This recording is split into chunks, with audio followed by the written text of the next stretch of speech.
Question number 1 ہے کہ من المحسنات اللفظیہ، محسنات لفظیہ میں سے جو آپشن دیے گئے ہیں ذیل میں 4 آپشن، تو ان میں سے پوچھ رہے ہیں کہ جناس جو ہے وہ محسنات اللفظیہ میں سے ہے، یا کہ اقتباس کا تعلق محسنات لفظیہ سے ہے، یا کہ السجاء کا تعلق محسنات لفظیہ سے ہے۔ محسنات میں سے جو رائٹ آپشن ہوگا یہ بدی کے علم البدی کو 2 اقسام میں تقسیم کیا جاتا ہے، ایک محسنات لفظیہ اور دوسرا محسنات معنویہ۔ تو محسنات لفظیہ میں جو چیزیں آئیں گی وہ جناس کا تعلق محسنات لفظیہ سے ہے، اقتباس کا تعلق بھی محسنات لفظیہ سے ہے، اور السجاء کا تعلق بھی محسنات لفظیہ سے ہے۔ تو اس لیے اس کا کریکٹ آپشن ہوگا کہ کلھا صحیح، کہ تینوں جو جناس، اقتباس اور سجاء، ان تینوں کا تعلق محسنات لفظیہ سے ہے، اس لیے اس کا رائٹ آپشن ہوگا کلھا صحیح۔ جناس کا ہم بات کر چکے ہیں کہ جناس کہتے ہیں اتفاق کلمتین فی النطق و یختلف فی المعنی، کہ 2 الفاظ جو بولنے میں ایک جیسے ہوں لیکن ان کے معنی میں اختلاف ہو، اس کو جناس کہا جاتا ہے۔ اقتباس کہ تضمین النثر، کہ کسی نثر کو یا شعر کو، یا مثلا قرآن پاک میں سے کوئی آیت یا حدیث میں سے کوئی حدیث کا کوئی ٹکڑا آپ اس کو اپنے استشہاد کے لیے استعمال کرتے ہیں تو اس کو اقتباس کہا جاتا ہے۔ اور السجاء، اس میں انشاءاللہ جو ہے وہ الگ سے بات کریں گے۔ تو جناس، اقتباس، السجاء کا جو تعلق ہے وہ محسنات لفظیہ سے ہے، اور محسنات لفظیہ جو ہے وہ علم المعانی کی ایک شاخ ہے، علم البدی کی، تو علم البدی میں سے ہے محسنات لفظیہ، اس لیے اس کا آپشن جو ہے یہ کلھا صحیح ہوگا۔ نیکسٹ کویشچن ہے ہمارے پاس، کویشچن نمبر 2 ہے کہ لتخریج الآیات القرآنیہ کتاب نجوم الفرقان فی اطراف القرآن الفہ۔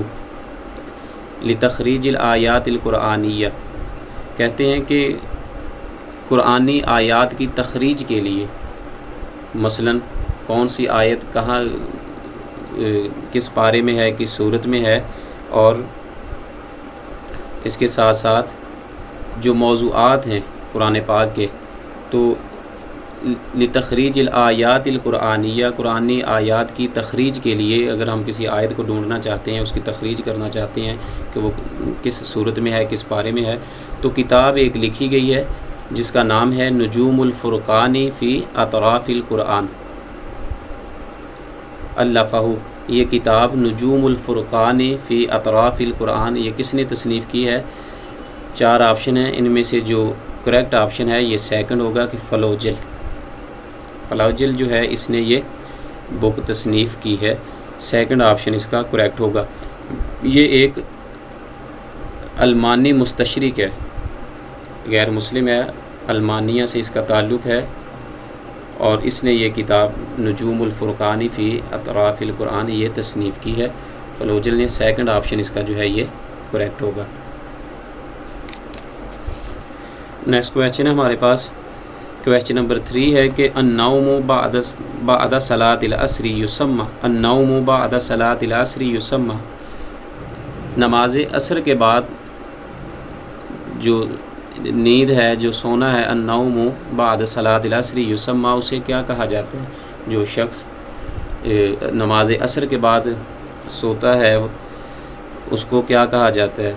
تو نماز عصر کے بعد کی جو نیند ہے، الحیلولہ، الکیلولہ، الایلولہ یا لا احد منہا، تو اس میں جو آپشن کریکٹ ہوگا یہ تھرڈ ہوگا کہ الایلولہ، تھرڈ آپشن اس کا کریکٹ ہوگا۔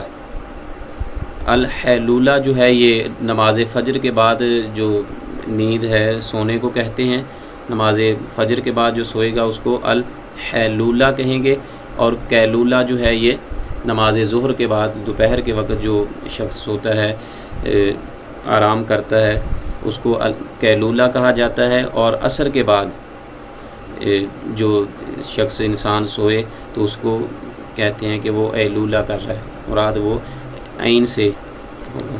تو تھرڈ آپشن اس کا کریکٹ ہوگا۔ اس کو یاد رکھنے کا جو تعلق ہے، کیلولہ جو ہے یہ تو عام مثلا ہم گفتگو میں روزمرہ زندگی میں بھی اس کا استعمال ہوتا ہے کہ دوپہر کے وقت جو ہے وہ نبی کریم صلی اللہ علیہ وسلم نماز ظہر کے بعد کچھ دیر کے لیے قیلولہ فرمایا کرتے تھے، مثلا آرام کیا کرتے تھے۔ تو ظہر کے بعد نماز ظہر کے بعد صلاۃ الظہر کے بعد جو انسان سوتا ہے اس کو قیلولہ کہتے ہیں۔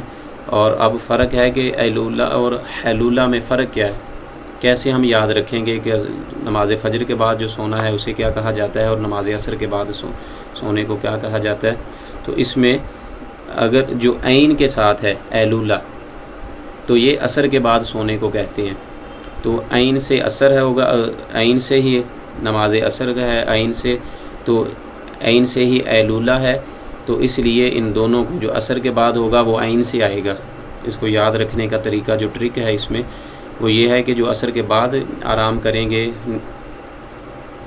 تو اس کو قیلولہ کہیں گے، عصر سے یاد رکھیں گے عین سے، دونوں میں عین جو ہے وہ پہلا لفظ ہے مشترک ہے، قیلولہ ظہر کے بعد اور ہا جو ہے حیلولہ یہ فجر کے بعد۔ تو اس کا جو تھرڈ آپشن ہے قیلولہ یہ کریکٹ ہوگا۔ کویسچن نمبر 4 ہے کہ جمع الجمع لکلمات سلاح ہوا، جسے ہم جمع المنتہا بھی کہتے ہیں، آخری جمع جس سے آگے جو ہے وہ جمع نہ بنائی جا سکے، تو کہتے ہیں کہ کلمہ ہے ہمارے پاس سلاح، سلاح کلمے کی جمع کیا آئے گی، جمع الجمع لکلمات سلاح، سلاح عربی میں اسلحے کو کہتے ہیں، اسلحہ جو ہے، تو اس کا جمع الجمع جسے جمع المنتہا بھی کہتے ہیں، جس سے آگے جمع نہ بنائی جا سکے، اس کی جمع کہتے ہیں سلاح کی کیا آئے گی، اسلحہ، صلاحات، اسلحہ یا کہ اصالح۔ تو اس کا جو 4 آپشن ہے یہ کریکٹ ہوگا کہ اصالح، سلاح کی جمع الجمع یہ آئے گا اصالح۔ اس کا جو وزن ہے کہ آخری جس سے آگے جمع نہ بنائی جا سکے، جمع الجمع جمع منتہا کی وہ ہے مفاعل۔ جو مفاعل کے وزن پر الفاظ آئیں گے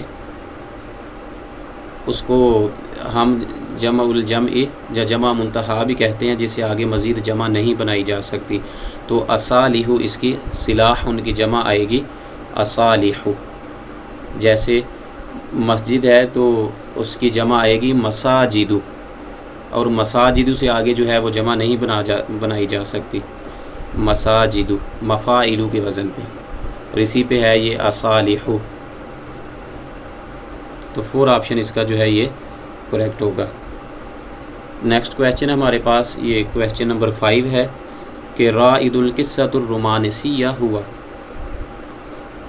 قصہ رومانٹک قصہ جو کہانی سٹوری ہے اس کے رائد کون ہے، اس کے مؤسس کون ہے، قصہ رومانسیہ، رومانٹک کی جو سٹوریز ہیں، قصے کہانیاں ہیں، اس کے رائد مؤسس کون ہے۔ 4 آپشن ہیں ہمارے پاس کہ نجیب محفوظ، خلیل، محمود تیمور، توفیق الحکیم۔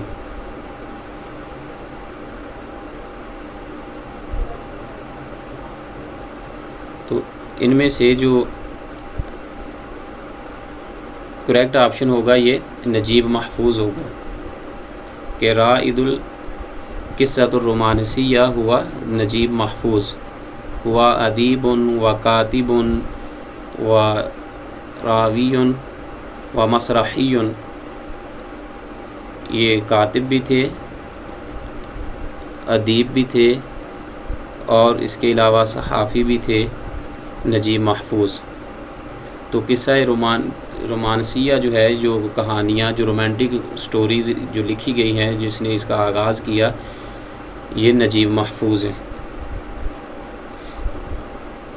نجیب محفوظ جو ہے کہتے ہیں کہ یہ پہلے عرب مصنف تھے جن کو ادب کا نوبل پرائز ملا۔ پہلے بھی ہم ایک میں بات کر چکے ہیں کہ نجیب محفوظ کو 1988 میں 1988 میں ان کو ادب کا نوبل پرائز دیا گیا۔ پہلا مسلمان یہ ادیب ہیں جن کو لٹریچر میں، ادب میں نوبل پرائز ملا، اور ان کا جو تعلق ہے یہ قاہرہ مصر میں پیدا ہوئے۔ 17 سال کی عمر میں انہوں نے لکھنا شروع کیا تھا، اور 1988 میں ان کو نوبل پرائز دیا گیا۔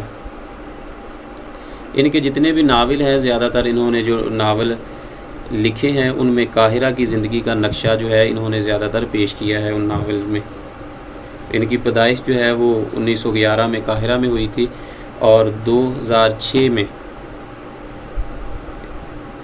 ان کے گردے فیل ہوئے اور بیماری کی وجہ سے ان کی ڈیتھ ہوئی 2006 میں۔ یہ ناول نگار بھی ہیں، اس کے علاوہ منظر نویس بھی ہیں، مترجم ہیں، ڈرامہ نگار ہیں، فنکار، دانشور، صحافی اور افسانہ نگار۔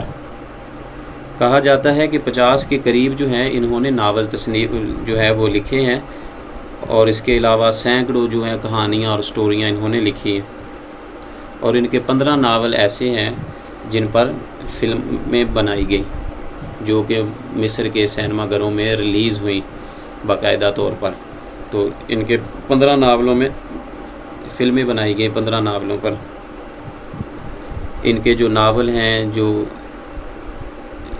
انہوں نے تصنیف کیے لکھے، ان میں قصر الشوق ہے، خان الخلیلی ہے، اور السراب ہے، الحب تحت المطر کہ بارش کے نیچے جو محبت ہے وہ ان کی تصنیف ہے، اور اللص والکلاب یہ مشہور ان کا جو ناول ہے قصہ ہے، اللص چور اور کتا۔